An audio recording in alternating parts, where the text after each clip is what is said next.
Kalau kita tidak bergerak untuk dakwah, maka keburukan yang akan bergerak. Kalau kita tidak berbuat untuk menguasai, maka yang akan berkuasai adalah keburukan. Maka prinsipnya mari kita, karena yakin Islam itu baik, kita perjuangkan Islam.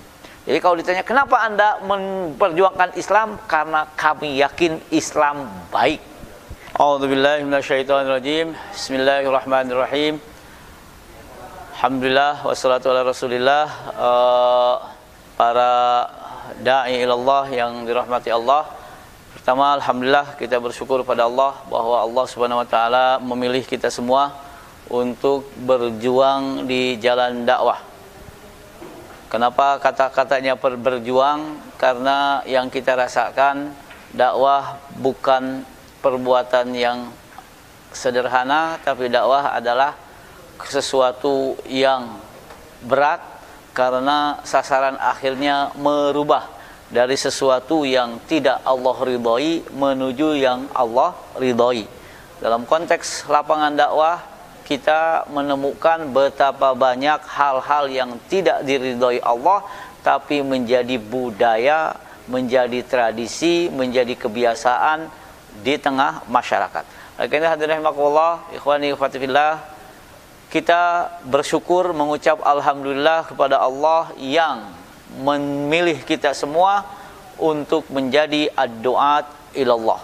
Salat dan salam kita haturkan kepada Rasulullah sallallahu alaihi wasallam. Semoga salawat kita selalu mengingatkan kita bahwa qudwah kita dalam berdakwah adalah Rasulullah sallallahu alaihi wasallam.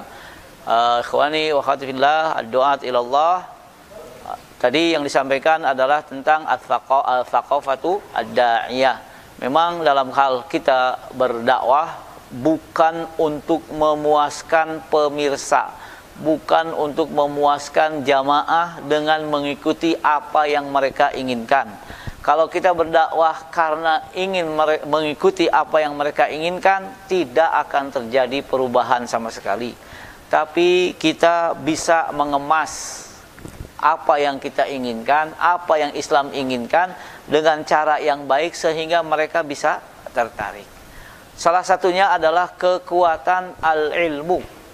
Kalau tadi bahasanya al-thaqafah, biasanya kalau kita menampilkan dengan keilmuan, banyak juga orang tertarik bukan karena retorika kita, tapi karena merasa yang menyampaikan betapa yakin, mereka merasa yang menyampaikan yakin dengan apa yang disampaikan.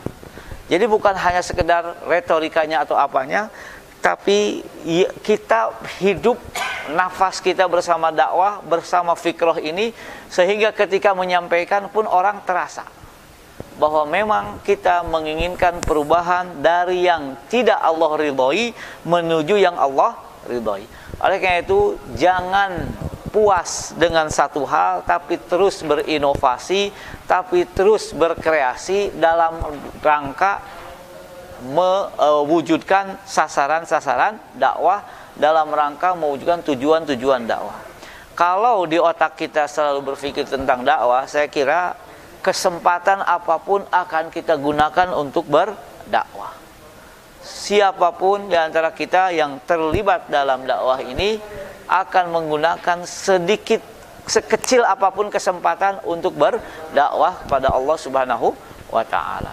Jadi hadirin rahimakumullah, saya ingin mengingatkan, dulu mungkin kita sering mendengar pertanyaan apapun, kalau jawabannya dakwah, lanjutkan. Dulu ketika antum sekalian belum menikah, kalau ditanya kenapa Anda menikah, maka jawabannya karena dakwah. Jadi apapun kesempatan silahkan gunakan untuk berdakwah. Anda sebagai guru, lakukan untuk dakwah. Anda sebagai katakanlah mempunyai profesi yang seakan-akan jauh dari kata-kata dakwah, tapi gunakan sebaik mungkin untuk berdakwah. Anda sebagai pedagang, gunakan untuk dakwah. Paling tidak orang akan melihat akhlak kita, orang akan melihat tingkah laku kita, sehingga kalau kita menyampaikan dengan baik, insya Allah mereka pun akan menyambut dengan baik. Kalaupun terjadi ada penolakan, usahakan penolakan bukan karena cara yang tidak baik, tapi karena menolak konten. Kalau cara, kita yang salah. Kalau marah gara-gara cara, kita yang salah. Kalau marah gara-gara isi dakwah, kita tidak sama sekali tidak bersalah. Ibnu Mas'ud memang pernah diriwayatkan seperti yang dilakukan Abu Bakar, pernah juga dimarahi bahkan digebugin oleh orang-orang Quraisy, bukan karena cara yang salah tapi karena marah dengan konten dakwah. Konten dakwah, isi dakwah tetap walaupun caranya berubah. Dan cara di situ ada penuh dengan inovasi, penuh dengan kreasi, dengan cara apapun. Terakhir, ikhwati fillah, para duat ilallah, kalau kita tidak bergerak untuk dakwah, maka keburukan yang akan bergerak. Kalau kita tidak berbuat untuk menguasai, maka yang akan berkuasai adalah keburukan. Maka prinsipnya, mari kita karena yakin Islam itu baik, kita perjuangkan Islam. Jadi kalau ditanya kenapa Anda memperjuangkan Islam, karena kami yakin Islam baik. Itu yang disebutkan juga oleh Sayyid Qutb dalam tafsir Al-Quran. Kenapa Anda berdakwah? Karena kami yakin Islam itu baik. Jadi rahimakumullah, mudah-mudahan pertemuan kali ini paling tidak recharge ya, mengisi baterai kembali tentang perjuangan dakwah.